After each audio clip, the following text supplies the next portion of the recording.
Pada bagian ini Anda akan mempraktikkan bagaimana melakukan proses machine learning, pembelajaran mesin dengan menggunakan linear classifier.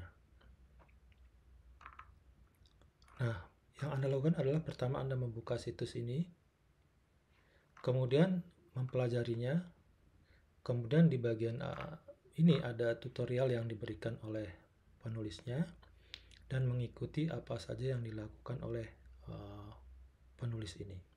Sebelumnya saya jelaskan dulu problemnya. Yang akan dibahas di sini adalah mengenai apa yang disebut sebagai supervised learning, kemudian mengerti apa yang dimaksud dengan problem classification, kemudian apa yang disebut dengan perceptron classifier dan bagaimana menggunakannya sebagai linear classifier. Nah, seperti diberikan di kuliah, jadi supervised learning ini adalah suatu task machine learning di mana tugasnya adalah belajar membuat suatu fungsi yang bisa memetakan dari suatu input ke suatu output, ya, berdasarkan informasi pasangan input dan output.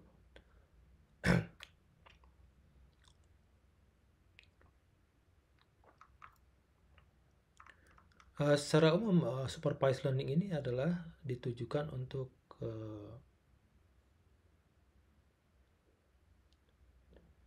maksudnya dalam fase belajar, algoritma ini akan diberikan contoh-contoh dengan label yang benar. Jadi akan diberikan data-data di mana masing-masing data atau masing-masing record itu ada fiturnya dan ada label yang benar. Nah, dalam hal ini tentu saja supervised learning tidak hanya dibatasi kepada problem klasifikasi, tapi juga untuk problem-problem lain seperti prediksi. Apa yang dimaksud dengan problem klasifikasi? Yaitu seperti dijelaskan tadi adalah tugasnya adalah mencari suatu fungsi yang bisa menghubungkan ya antara titik input dengan suatu kategori tertentu atau discrete kategori, atau bisa dikatakan menghubungkan input dengan suatu label kelas. Untuk klasifikasi binari, jadi kelasnya ada dua ya. Sedangkan untuk multi-class classification maka kelasnya lebih dari dua. Untuk kemudahan kita akan mempelajari kasus di mana ada dua buah kelas yang akan kita bedakan. Sebagai contoh di sini kita akan memprediksi apakah akan terjadi hujan atau tidak hari esok. Nah, dalam hal ini klasifikasi binari klasifikasi ini akan mencoba memetakan data ya atau membagi data menjadi kelas hujan dan atau memprediksi apakah akan terjadi hujan dan tidak hujan. Untuk data yang diberikan adalah seperti ini, jadi ada data tanggal, kemudian ada data kelembaban, ada data tekanan udara ya, kemudian ada data hari itu hujan atau tidak. Hari berikutnya misalnya kelembaban 49%, kemudian data tekanan udara sekian dan ini tidak hujan dan seterusnya. Nah, data ini ada mungkin beberapa atau banyak record yang akan dicoba diberikan kepada algoritma pembelajaran mesin. Jadi tugasnya di sini kita akan algoritma ini akan menerima historic data history dengan label yang benar ya. Jadi di sini akan menggunakan model pembelajaran mesin, dalam hal ini linear classifier, untuk mengembangkan classifier yang bisa membedakan antara kelas data hujan atau kelas data yang tidak hujan. Kemudian setelah kita gunakan hasil training ini, kita bisa manfaatkan untuk memprediksi data di masa depan. Ya. Data masa depan tentu saja kita tidak punya labelnya, jadi kita duga apakah kalau diberikan data seperti ini tanpa kolom terakhir, dia bisa menduga kejadian yang akan terjadi, apakah hujan atau tidak. Berikut penjelasan mengenai visualisasi dari problem klasifikasi linear secara matematik dan visual ya. Jadi sebenarnya tugas dari supervised learning itu secara matematika itu adalah memberikan menarik suatu fungsi ya. Misalnya datanya hanya dua yang dipakai kolomnya, yaitu kelembaban dan tekanan udara. Jadi diberikan fungsi dengan informasi kelembaban dan tekanan udara, tujuannya adalah memprediksi rain atau no rain. Jadi sebagai contoh misalnya diberikan humidity 93, kemudian ini ada data tekanan, hasilnya adalah rain ya. Ini adalah kejadian pertama.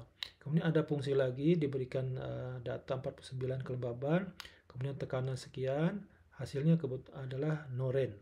Yang ketiga 79 kelembaban, tekanan sekian, dimasukkan ke dalam fungsi, hasilnya no rain. Nah, tugas dari supervised learning adalah bagaimana mencari F ini ya, sehingga bisa menghubungkan antara data ini dan data labelnya ya.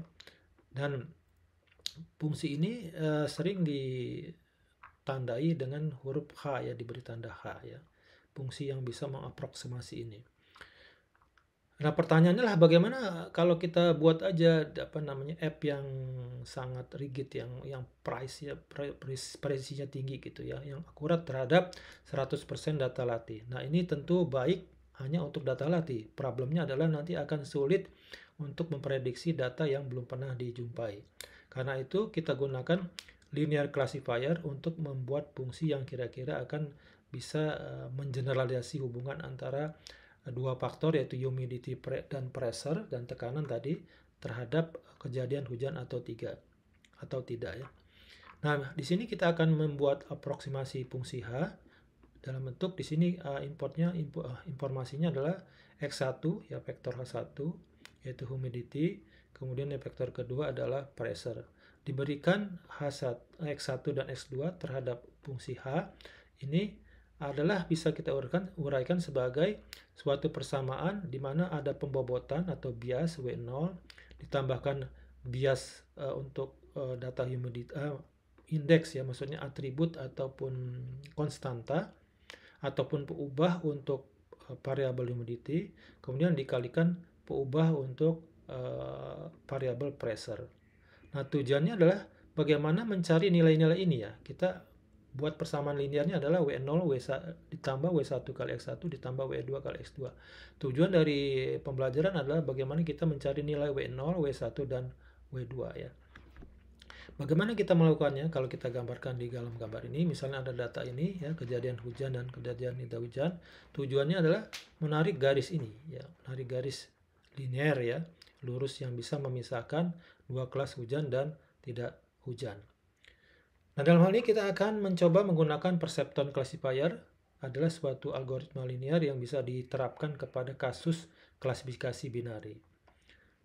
Untuk mempelajari nilai-nilai tadi itu dilakukan secara iteratif ya, dengan menambahkan pengetahuan baru kepada garis yang pertama diduga. Jadi akan dilakukan iterasi untuk menduga garis ini kira-kira yang paling sedikit errornya yang mana. Nah, di sini kita akan berikan data ya. Di sini yang disebut sebagai learning rate yaitu alpha, dan kemudian ada rule ya untuk pembelajarannya bagaimana. Ini tidak kita bahas lebih dulu. Tujuan kita adalah mendapatkan nilai-nilai tadi W0, W1 dan W2. Nah, di sini misalnya diberikan data suatu kejadian hujan ya atau tidak hujan dalam nilai X dan Y. Kemudian kita akan memprediksi ya, X ini adalah nilai tadi pressure dan kelembaban, dan Y ini kejadian hujan atau tidak ya. Di sini akan diberikan persamaan seperti ini, WI sama dengan WI plus alpha dikali Y dikurang H W dengan fungsi HW diberikan input X ya, dikalikan faktor XI. Mungkin ini agak membingungkan rumusnya, tapi tidak usah bingung. Di sini adalah kita akan mencari masing-masing bobot W ya. Tujuannya mencari bobot W. Kemudian W ini akan diperbaiki dengan mengacu kepada ini. Disebut error ya. Jadi error ini adalah dugaan dari algoritma, kemudian kejadian sebenarnya apa. Selisih ini akan digunakan untuk mengupdate bobot-bobot baik itu W0, W1 dan W2. Nah, yang akan dilakukan dari praktikum ini adalah Anda membuat suatu lembar kerja ya. Di sini sudah ada Jupyter Notebook linknya, silakan di-download, dan datanya dalam bentuk ini silakan di-download. Kemudian di dalam Jupyter Notebook itu ada beberapa kode ya. Pertama dilakukan import beberapa library Itu pandas ini untuk pengolahan data dan bentuk tabel. Kemudian NumPy ini adalah untuk numerical processing, jadi akan membentuknya dalam matrik ataupun vektor datanya. Kemudian ada dari model ini akan digunakan untuk membagi data nanti. Ada data latih dan data testing ya. Kemudian ada juga bagaimana kita mengukurnya ya. Ini diimport ya, yaitu dengan metrik ini ada nanti akurasi. Kemudian diimport dari sklearn ini suatu library untuk generate linear classifier disebut dengan perceptron. Kemudian hasilnya nanti akan diplot ya dengan library pyplot ini, yaitu matplotlib.pyplot, akan diprediksi atau digambarkan bagaimana sebaran data dan klasifikasi yang dilakukan. Kan di dalam Anda membuat matplotlib, maksud saya dalam membuat notebook, itu di baris pertama tambahkan ini agar nanti grafik yang dihasilkan itu melekat pada notebook Anda. Kemudian untuk pertama prosedurnya adalah membaca data dengan menggunakan data frame dengan perintah read.csv karena filenya adalah file CSV ya. Nah, ini disesuai dengan lokasi di mana Anda menyimpan filenya. Di sini nama filenya weather.csv, di mana tempat Anda menyimpan data ini sebaiknya sama dengan tempat lokasi di mana Anda membuat file notebook ini, sehingga tidak perlu nama foldernya ya.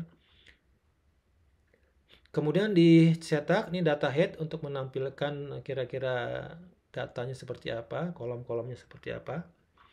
Kemudian di sini hasilnya ya nanti ada seperti ini, ada data kolom tanggal, ada temperatur minimum, temperatur maksimum, kemudian kejadian hujan ini ya. Kemudian di sini kolom hujannya rain today yes atau no ya, dan data-data lain yang akan kita pilih nanti. Data-data ini tidak semua kita pakai. Nah, selanjutnya kita akan pilih fitur-fitur yang akan dipakai dengan melakukan feature selection dan membersihkan data yang tidak perlu. Salah satu cara ya untuk membersihkan data adalah memeriksa apakah ada data yang kosong dengan perintah is null ya. Di sini akan mencetak kira-kira kolom apa yang tidak ada datanya yang kosong ya. Di sini dengan perintah ini ya. Jadi hasilnya ada seperti ini. Sebagai contoh ini ada beberapa data yang kosong ya. Min temperatur ini ada 3, untuk max temperatur ada 2, dan seterusnya. Dan ini akan kita bersihkan beberapa data yang tidak perlu, yang kosong dan sebagainya. Jadi di sini ada menunjukkan banyak kolom yang memiliki null value ya, atau missing value. Nah, kita akan bekerja kepada 2 kolom saja, yaitu data tadi kalau nggak salah kelembaban dan tekanan. Dan data rain tomorrow tadi sebagai labelnya ya. Nah, di sini ada prosedurnya apa saja yang akan diambil. Di sini dari dataset kita masukkan nanti variabel. Kemudian dataset ini isinya adalah diambil beberapa data yang diperlukan, yaitu kolom ini humidity 3 pm, pressure 3 pm, rain tomorrow, kemudian ada drop. Nah, ini adalah drop. Nah, ini adalah menghilangkan kolom yang baris yang dimana tidak ada nilai yang nolnya, ada nilai yang kosong, itu dibuang. Kemudian datanya di split di antara data test dan data testing. Di sini ya, X ini adalah variabel atribut, jadi ada humidity dan pressure. Kemudian ini adalah labelnya ya, rain tomorrow, jadi isinya adalah yes dan no. Kemudian ini y-nya akan dirubah, rain itu jadi 1 ya. Kemudian yang no itu adalah 0 ya. Jika nilainya 0 maka diganti 0 karena processingnya adalah data digital bukan data teks ya. Jadi semua data dirubah menjadi data angka.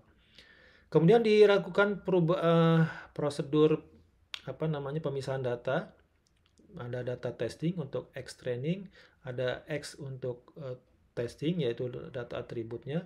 Kemudian kelasnya ini kelas data training, kelas atau label data testing ya. Nah, ini diberikan perintah di ini train test split.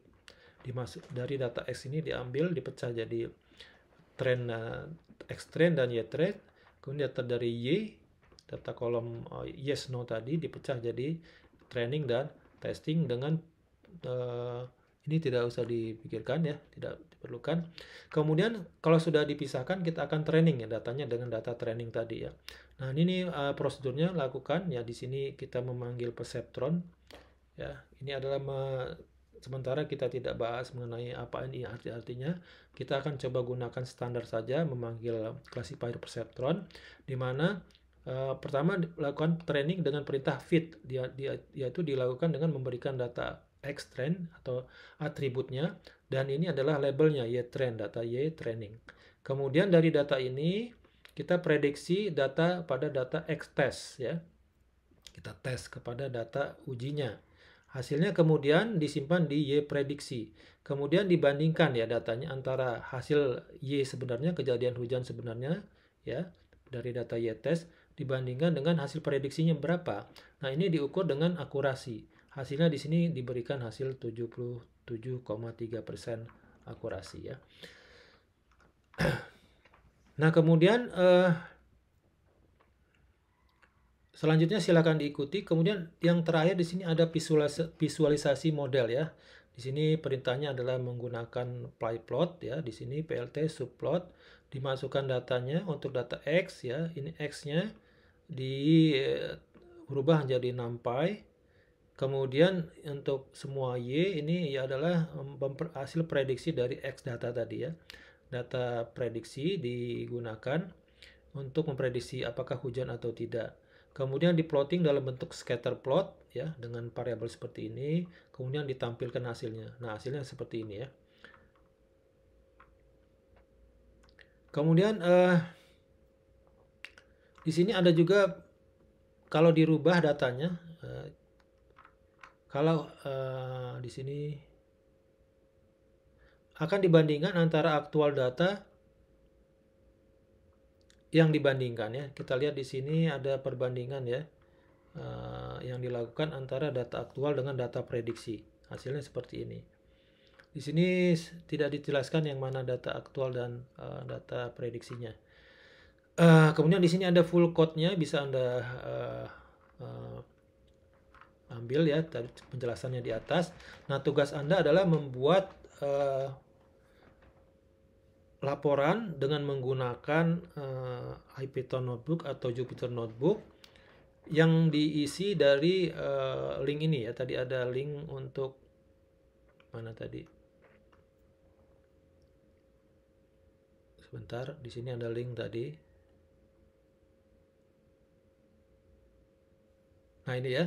Ini Jupyter Notebook-nya ini di-download, kemudian diisi dengan program-program ini, kemudian dijalankan sehingga nanti keluar grafik-grafiknya, dan ini yang akan disubmit di vClass.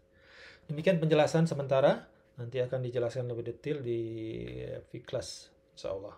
Terima kasih.